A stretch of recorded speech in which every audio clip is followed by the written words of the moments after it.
Welcome to another episode of They've Been Doing It All Day, Sir. There's three certainties in life: death, taxes, and NRL players getting in drug scandals. Let's get stuck in.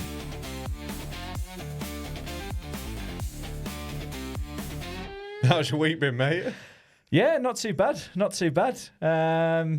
Pretty good. Had a good day out on Saturday. It was a good one. It was good. Clearly, there's been some NRL players that have had better days out. Well, we're getting to that in a bit, but do you know what? I'm not ill. That is good. I'm finally over it. I'm finally illness-free. I feel myself. I'm back at it. Full power, full strength. Yeah. I fear it's only a matter of time before I come ill. Got an email from daycare today to say that there's a case of hand, foot and mouth cutting about. There we go. So the delights of having children. But we talk about the delights of having children. And on Saturday, I took my eldest, to his first live game of NRL at Brickie Oval, and what a game it was. Yeah, it was. It was pretty epic. Don't know where that came from. Nope. I had to rewatch it again on Sunday to actually believe it happened, because Turbo turned up. We'll go into it in proper detail, but I don't know where that's been all season, if I'm being honest. I know. It's really frustrating. I've got a few conspiracy theories that I'll bring up in a bit, but rest of the week was good. Everything been all right since? Yeah, pretty sound, to be honest, mate. Yeah, fair enough. But just before we get stuck into a little hypothetical question that we're going to ask this week. If you're new to the channel or not subscribed yet, please help us along to our journey of trying to get to 100 subscribers. If you could hit that button, follow along, really appreciate it. But something I thought about, one thing from last week as well. Someone brought up swimming as a sport that you could potentially not finish last in. If I came up against Eric the Eel. Yeah, I get that, actually. Yeah, you might finish like 7th. Yeah, I can see that. But only like a 50 metre or 100 metre, nothing long distance. I'm not talking like 1,500 metres. I think I'd drown. But another hypothetical situation carrying on from last week. Actually, before that, do you reckon you could return an NRL kickoff? Yeah, I could. Do you reckon you'd survive? No. I've been fucking chopped in half playing against amateurs in rugby union over here, amateur islanders, and that hurts. Yeah. Let alone a 30-metre run-up with them running the other way and them being even denser at a professional level than they are an amateur. I couldn't think of anything worse. You've got to be a different level of tapped to run a back fence. Cut from a different cloth. But given a scenario, so you got to picture this. Okay, this fifth tackle. Yep. You're on the goal line, so someone's taken the ball and they're like 2 metres from the goal line. Yeah. The 9 picks it up from the bottom of the ruck, whips it out to one of the halves, whichever side you're going, and you're running an outside to inside line. You receive it about 4 metres out. This is against NRL players, so it's not amateur. How many attempts do you reckon it'd take to get it in, if at all? Well, this is the issue, because if you're doing it like repetitively, the players would then read and react to the drill, and then they'll cheat the drill. I honestly think first one you'd go over, because if the line's cut and there's a gap in the defence, you're 3 metres out. Like, you heard it here first. Chris is going over. You're going over. But if there's players in front of me, I'm getting hit. I'll give it my all. I will hit that hole hard, but it's and it also depends what gap you're hitting. Yeah. So if you're hitting the gap of the 9 and the half, probably got a good chance. Whether if you're hitting the gap between a prop and a second rower, not going to probably be as easy. People our size, I reckon, would be running more into the inside big men. Yeah, which is an issue. I don't know if we'd be having the speed to whip it around the outside, but if I was to give you 10 attempts, how many times out of 10, like realistically, if we had to set this up in a game and it wasn't the same, like just do it again. Yeah, it was different plays off of it. I reckon maybe 1 out of 10. You might get the odd lucky one where they think you're going to skip one, you come back inside, but I just reckon we're too slow. I wouldn't say speed is the element to it. I think it's more how the defensive line read it. Yeah. And what opens up. Like if you're having to truck over someone, not a chance. Like we're not gonna, like, don't get me wrong, we've got some weight behind us, but that's not dense weight. No. That's just, I think my body would crumble. Yeah. I think I would struggle. I reckon I'd get over a couple of times. Do you know what? It's something I hope we don't ever test No, out. I'm absolutely fine with not doing it. What was it on the Matty John show where they did level? I'm not running it straight against Alaquato. 100% not. But you touched on it in the intro. A few bits of big news that have come out. So I think this one is very conveniently timed. So Brandon Smith recently, yesterday, has been charged with drug supply and the involvement in betting. But today I've seen that the NRL aren't going to do their stand-down policy for him, no-fault stand-down policy, and the Rabbitohs are sticking up for him. And they're saying, look, we're going to play him either way. They're on a bye this week. So, but don't you think it's convenient that now the Roosters lost it the weekend to the Eels, they've got the Storm this weekend, so likelihood they're going to lose that game. They need to beat the Rabbitohs to secure an 8th spot. Okay. Do you not think the timing's a bit convenient that this story's come out? Yeah, people would have been sat on this for a while. When did they say? June the 7th. So what are we now? We're in August the 26th. June the 7th this happened. Yeah, I don't know in regards to that, but you got a few of the Roosters players have been called on. I've seen Victor Radley's name's been brought into it, and from what I've heard, and what I've seen, it was him. Do you know what? The first time I saw this, it was one of those fan NRL pages, you know, that don't always have it. So I didn't believe it, but then a lot more started reporting on it. I was like, God, this is not looking good. But apparently he owes money to apparently Roosters players. He owes a couple of grand from betting, as well as he was giving team lists and everything to the drug dealer or whatever to the drug dealers beforehand. It's his career done. I don't. If he gets found guilty of it, 100%. But saying that, Israel Mam nearly killed a child and he was fine. So it's probably going to just be a naughty Brandon and he goes again next season. You say that the NRL have set their stall out because if they've only suspended, I know it's drugs and I don't know. Well, Brandon Smith did get suspended previously for being caught with some white powder in the background, but Ado Carr's been done for it as well previously. I think it's the reason why Force is moved from the Bulldogs. But it'd be interesting to see, if found guilty, how the NRL come down on him. But it's just mad how things like he can't catch a break. Like, don't get me wrong, the geezer can't catch a break. Oh, he's not the smartest.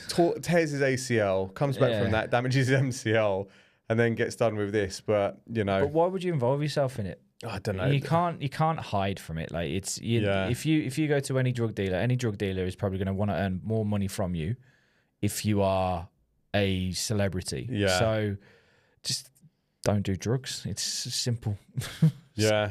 Very, very simple. But Desi Hasler finally confirmed. I mean, the writing was kind of on the wall. Massively, yep. But he's leaving at the end of the season. Then a big one as well. One of our mates was at Leichhardt Oval on the weekend. He texted me and he said, it's just been announced that Leichhardt Oval and Campbelltown are going to receive $55 million makeovers. So Tigers locked in to play there until 2041, I think it is. But thinking about makeovers of grounds, do you reckon Brookie could do with a little upgrade? I don't know what you'd upgrade though, because you can't get rid of the hill. You can't, and Leichhardt aren't getting rid of the hill. Hill's iconic. Bob Fulton stand's brand new. The only thing you could do is knock down the main stand and the Jane Try and the Menzies one. Yeah, the other end, and rebuild those. But do they really need it? We're sat there every week. I reckon they could do with the Jane Try stand. Unless they turn the benches into seats.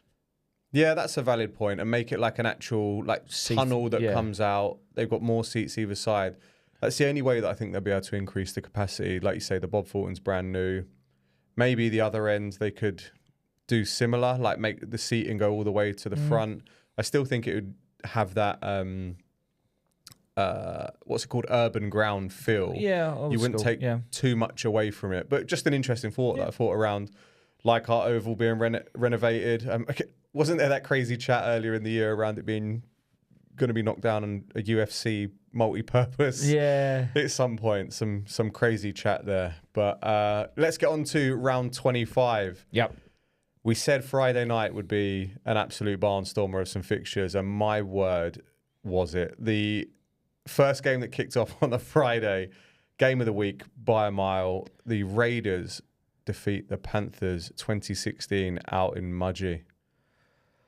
Couldn't believe it. What a finish. Couldn't believe it. What a finish. Ethan Strange as well. He's good. He's good. I banged on about him around the first Origin. Like, if that isn't New South Wales' 6 next season, like I don't know what more he can do other than win the comp, obviously. But he's been incredible all season. I think he's an outstanding player and goes under the radar quite a lot and doesn't get the plaudits he really should. I read something the other day that he might be eligible for England as well, which would be nuts. Well, I reckon if he wants to play for New South Wales, he can't. They're reviewing that at the end of the year, aren't they? I think they're reviewing the eligibility for. I think it might be more towards the Tier 1 nations and identifying that. I don't know whether it will have a knock-on impact of Origin selection, but he's a handy player to have, and it levels out that international competition as well. Like if Tonga, Samoa, the Pacific Islands are starting to pluck off players and they're going to become competitive, then England, unfortunately, get left in the wake unless they manage to, do the find some lineage from somewhere. For me, though, I walk away from this game thinking about this. You still can't write off the Penrith Panthers. They've lost 2 very close games, back-to-back weeks against the Melbourne Storm and the Canberra Raiders, who are locked in for the top 2. The only thing that you can take from this is it's been from 2 Cleary misses as well. Well, the first one wasn't really a miss. It was a penalty. Yeah. But then he got blocked in the follow-up one. True. So this it's going to be. I hope it doesn't really affect him because he's a top quality player. But isn't that this now? If they're in these pressure situations in the finals, is he going to be as cold-blooded as he normally is? We had a stinker during Origin with the boot as well. In fact, no, he didn't even kick, was it? No. He was injured. That was his hamstring. So is this going to have a bit of a domino effect into the finals? And if they are needing that extra golden point, is he going to be able to Iceman it over the posts? Which is one thing I'm sort of just worrying, because you want to get these in early, especially in season. Well, we know as well, if they're going to win it, they're going to have to win it from outside the 8, because team lists, they've absolutely chopped and changed it this week, and they got the Bulldogs. Xavier Savage done something AC joint, I think it was. There's an unknown for the Raiders how long he's out, but the speed that they have just showed on that return. I don't know about you, but I never expected it to go back the other way when Cleary missed. Full length as well. And just 80 minutes to be able to do that. Like the engines on these boys, madness. Phenomenal. Raiders, I think one more win and they almost seal the minor premiership, but what a final. So it felt like a finals like Friday night. The game that followed that, which we'll get onto now, Storm defeating the Bulldogs 20-14. What just a high quality Friday footy. And again, just another, like, what you can say out of the top 4, it's going to be so hard to pick the winners. Like you look at the Storm and they've just done it back to get back against the Dogs and the Panthers, and they are starting to win comfortably at the right time. Yeah. So it'd be interesting to see where the Storm go from this. But the Dogs, what's the issue with them? They're sliding a bit, aren't they? And I don't know. I think you banged on about it at the start of the season. It's like, it doesn't matter how you start the season, it's how you finish. Yeah. And the Dogs aren't looking that convincing. They're limping a bit towards the end of the season. All right, they're guaranteed a top 4 finish, but, well, mathematically they're not, but knowing that the Panthers are resting all their players, likely they are going to get the 2 points this weekend. But their inexperience in finals football as well, and in big time games, they seem to just not go missing, because they did well. It was quality footy. It was a good game, and they did well to keep it tight. And I believe they came back as well. They were 10-0 down at half time, or whatever the score was at half time. So they got that, but then they just couldn't get it over the line. And that's where I think in finals footy, they're going to maybe come up a bit short. But it was an absolute quality Friday night. Incredible. Couldn't have asked for anything better. And then out of the Storm and Raiders, who do you reckon is going to win the minor premiership? You reckon it'll be the... I think it's got to be the Raiders. Storm have lost Grant as well, haven't they? Is it Grant that got done for the shoulder charge for 2 games? So he's out for the final 2 games of the season. And and he's a bit of a magic man at the moment as well. So, but a score line that no one saw this happening. We couldn't have got more wrong. We both tipped the St. George Illawarra Dragons, and the Rabbitohs absolutely destroyed them. Rabbitohs were clinical. Jai Gray, what was it, 350 metres again? Found that form. Absolute boy. Found that form from the start of the season, but real surprising from the Dragons. I didn't expect him to get tanked like this. Shocking from the Dragons. This is the thing we've continuously said about the Dragons is you must be so frustrated as a fan because you've got these elements of absolute brilliance showing, and then that getting absolutely romped against the Bunnies. Yep. It's where do you go now? Like we've tipped them as one of those teams to watch for next season, along with the Eels, but they need to sort this out. They can't be wanting to push for the top 8 and want to go on to greater things and then having a 0 next to your name. That was a Latrell Mitchell-less Rabbitohs as well. Yeah. Like, it didn't look too good to get shut out. I don't know, maybe take it with a pinch of salt because their heads might have been on the beach. You never know. You watch they turn up this weekend though against Manly, yeah. Against Manly, but that's a confidence booster for the Rabbitohs hugely. Shows that they can do it. They can stick points. If there was a game where I thought Alex Johnson was going to get his what is it, 3 tries he needed? If you see the scoreline, you think, he might have scored. He's easily got it. No. But they've got a bye this weekend and then Roosters, last game of the season. So, yeah, I think he needs 3 to break the record. Personally, I don't think he's going to do it this season. It'll be next season. I have to wait till next season. But on to Brookie Oval, 4 Pines Park. We were there. The Manly Seagulls, 58. The Dolphins, 30. I don't even know. Where do we start? I thought it was going to be a long old day when the Dolphins went over in the second minute, and we burnt our challenge just before that. I didn't. But yeah. My conspiracy theory. Yeah, let's listen to these. So there's been all this chat about senior players falling out with the coaching staff, the leadership. There not being good things happening behind the scenes. We've played shit for the last 4 weeks. It's almost like it feels like we're playing shit because we want things to change. We respect DCE. We want to leave. We want to perform well for him. It's his 350th game. Let's actually play like we can play. Let's put on a performance just to show respect to DCE, and then we'll get back to our rubbish ways. But I think that's just a massive fuck you to the fans, though. It is, which is what I don't like. Like there's these lads on some of them on $1 million a year contracts on hundreds of thousands a year. And you've got people who maybe even struggling to attend games who are there going like two games to watch this team. Yeah. For them to just down tools just because of a coach, I've never really liked it. But why did they turn up this weekend? I genuinely don't know. Like this is the thing. It's because DC was trying last week, right? We talk about DC trying last week, but no one else. It was this week. Like Turbo would turned up and was hoying passes left, right, and centre and hitting holes with intent. Kohler just continued being Kohler. Like outside of DC, outside of probably Turbo, Lehigh and Kohler have been there week in, week out. They never They never not try. Yeah. Is it a case it was just a poor Dolphins defence and it's just we did attack that side a heck of a lot. We hit their what, and they were second. Right. They were second guessing. Like when Turbo had the ball and he was missing passes out to Hopawate, or off short to Kohler, then he would dummy one, run in. But they look Cherry so Evans, his creativity from that scrum where he just is like, Kohler's down there somewhere, I'm going to boot it, and then what a run onto it. But that's a performance that should have been there all season. Like that's the level that we can get to, and that's with no Jake Trebojevic. That's with no it's pretty much a starting pack. Like not there. No Paseka. No, Josh Alawai. Yeah.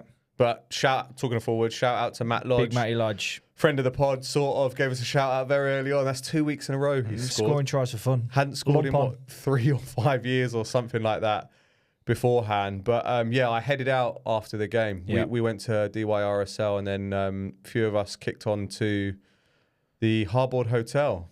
And in I walk and there is Tony Mastroff, Anthony Seibold. And then you go upstairs and all the boys are out having a celebration. Cherry Evans, obviously 350. And I didn't realise how bad that cut on his nose was. until I saw him. Like I shook his hand, and like it was proper decent chunk, and his nose was. I mean, I know his nose is red at the best of times, but it's pretty prominent. His eyes look a bit puffed up. But he went up to Newcastle the next day, didn't he? And gave that Ben Hunt's 350th a big shout out. But yeah, I had a chat to Paseka about the NFL IPP as well, which was an interesting chat. He was just like, I didn't think it was the right time in my life to do that. Do I look back and maybe regret it? No, I'm happy with what I did. So yeah, it was a good chat. And Jastavanga as well.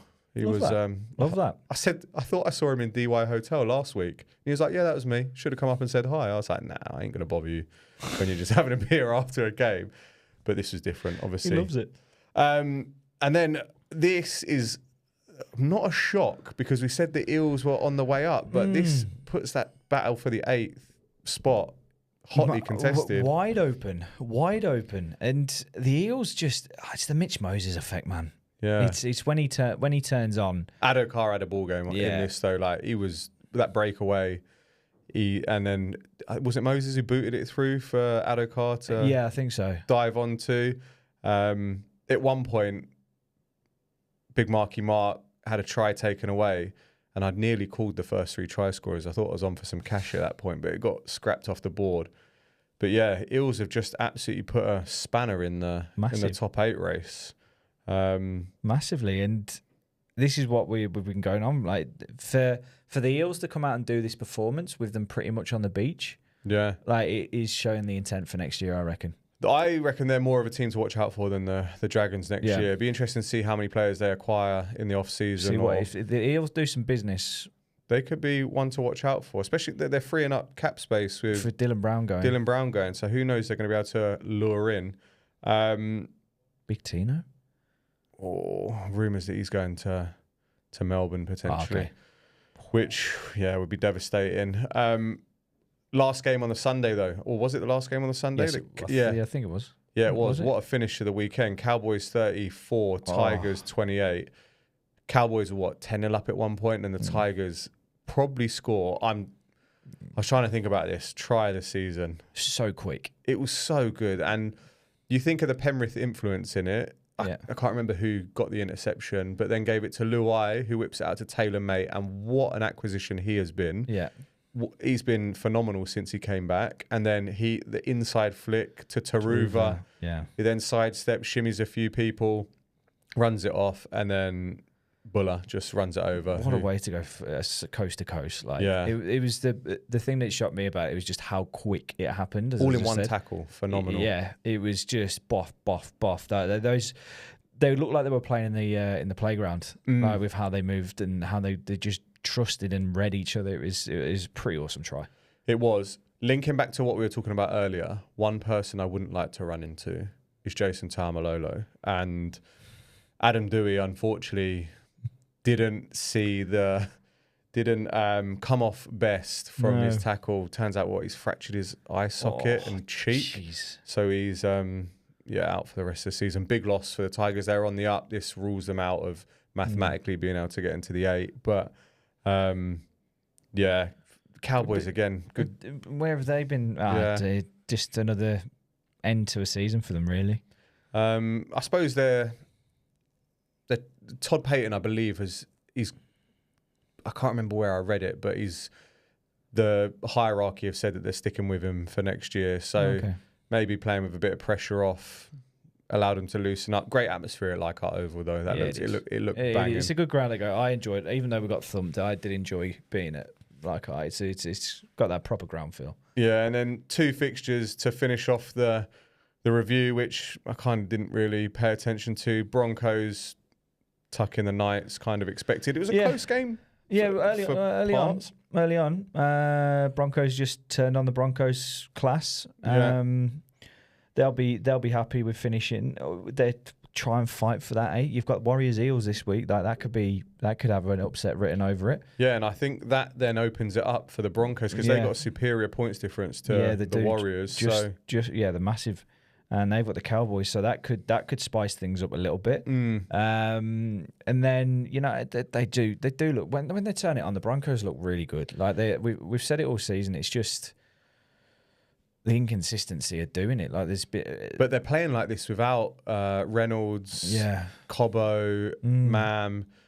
I mean, it's almost like they're just playing free-flowing footy and just scoring for fun. I know, like, 2 weaker teams that they played. In fact, who did they batter last week? Dolphins. It wasn't. So, I don't know. We'll see. But the other game, Titans, Warriors.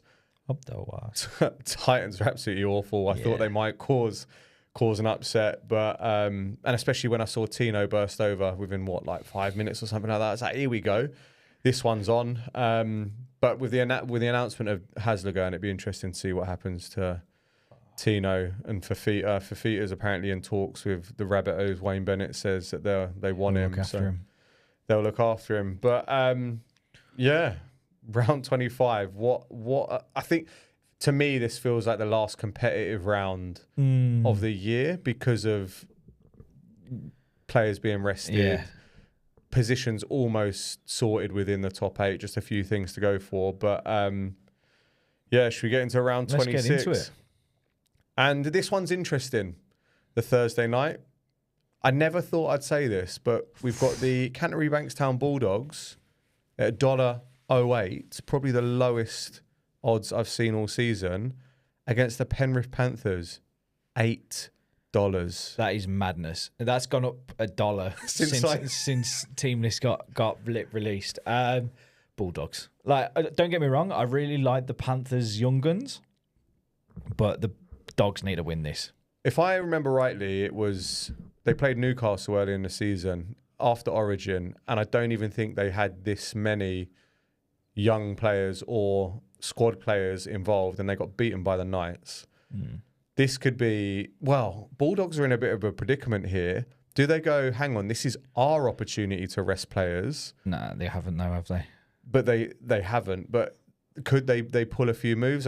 Bulldogs are winning this game. I don't think there's any any question. Bulldogs need to win this game. Yeah, they cement their place in the top 4 if they win this. Next week they can have a week off. And next week maybe they can have a week off. But yeah, Bulldogs on this one. Then we are over in Auckland at the Go Media Stadium with the New Zealand Warriors at $1.58 against the Parramatta Eels at $2.40. What a game this is. I'm not sure. Warriors haven't been convincing at home this year. They've scraped a few results. And the Eels, they're going to be buoyed off that victory over the Roosters. I'm going to go with the Parramatta Eels in this one. Man, I'm going to join you. I just really like what I saw from the Eels in just the last few weeks. And I don't see that I think they're going in with the intent. They don't want to finish on the beach. They want to finish and hopefully it kicks on to next season. So we could be sat here next week with egg on our face, but I'm going to join you with the Eels. Do you know what? We're going back-to-back Friday night barnstormers potentially, right? Warriors need to win that game. So Warriors-Eels is a big game. And then a huge game, the Melbourne Storm at $1.61 against the Sydney Roosters, $2.34. I'm going to go for that is a few players out. Are they resting as well? Katoa, Grant, King, Meaney, Coates. Oh. This ain't an easy one. That's changed. That has. That changes my... Daniel Tupou.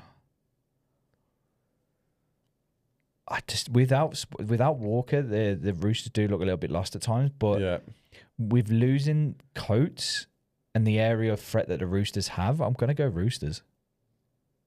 Yeah, fair. I'm on the fence quite a bit with this one because Sam Walker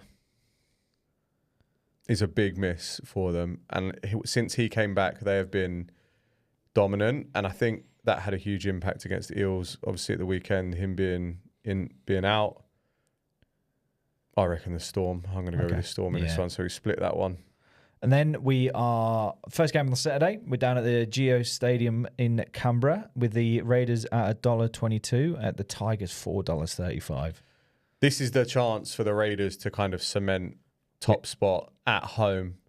I reckon they're going to come out in a boyish mood, and I think they're going to blow away the Tigers. I'm going for the Canberra Raiders. Yeah, I'm going to join you there. Win the comp at home. Gonna win the lot. Yeah. Closest. odds have changed in this one as well. So 5:30 on the Saturday, we're at the Jubilee Stadium, Cogra Oval.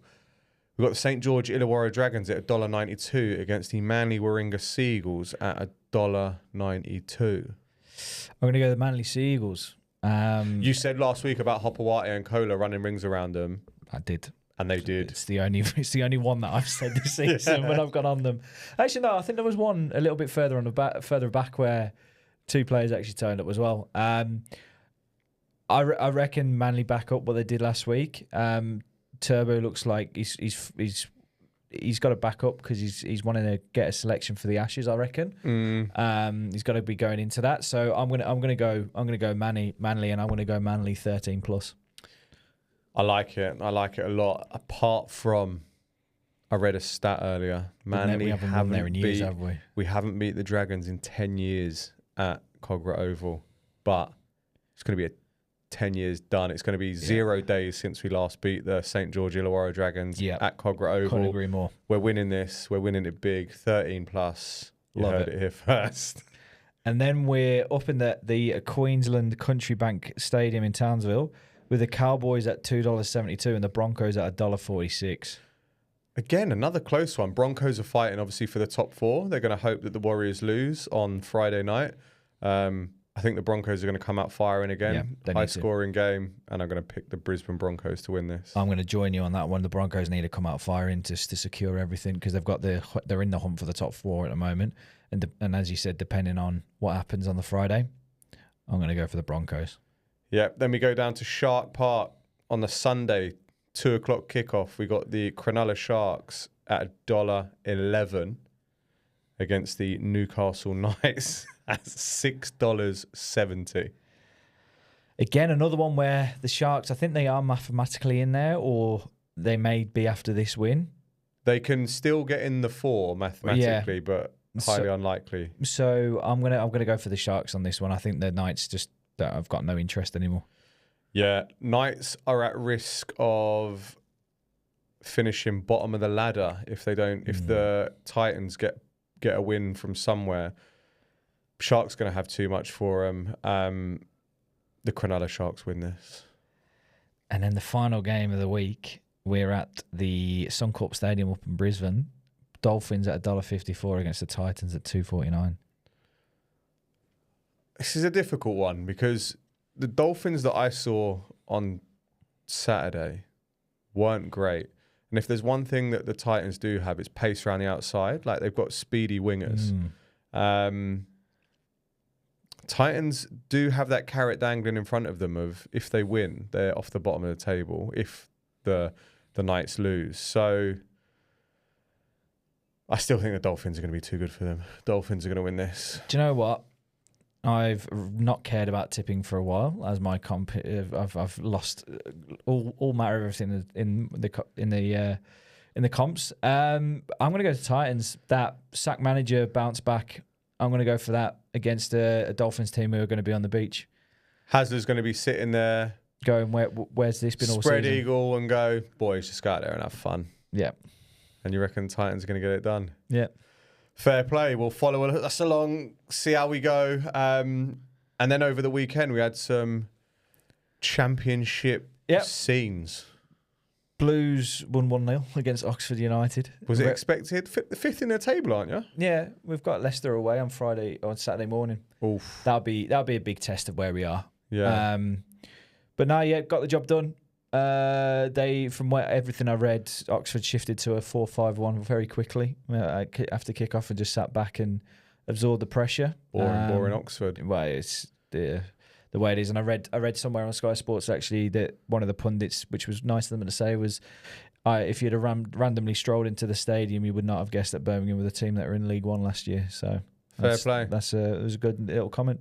Yeah, fair enough. Chelsea got a victory 5-1 over West Ham. Well, they are not in a good way, West Ham. They are not in a good way. 8 goals they've conceded in 2 games. They have, but it started off so well. Paqueta scored an absolute scream, and I was like, oh, no, here we go. But corners. Chelsea just destroyed them from corners. And then that young kid that we bought from Brazil, Esteval, he looks the real deal. Cole Palmer, injured in the warm-up, I actually worry that is he going to struggle to get back into the team after? You reckon? There's been talks about like. I reckon he just needs a rest. Him playing a bit deep, yeah, it's a very valid point. But sticking 5 on, all right, it's West Ham, but yeah, we'll see how it goes. But what happened? What else happened? What did I see yesterday? Australia destroyed South Africa in the ODI. Yep. Yeah, got three openers or top 3 batsmen all scored hundreds. Travis Head, like what's guaranteed? Travis Head just smashing 6s and 4s. Yeah. Where was that one? It was up in Cairns, wasn't it? Yeah, it's been up in the Northern Territories. Up north, winter yeah. cricket, they absolutely loved it. But not long to go until the Ashes. Buzzing for that, and we're getting stuck into that soon. But that is another week, another episode. Make sure you hit that subscribe button, follow along. But thank you again for tuning in, and we'll catch you in the next one. See you later.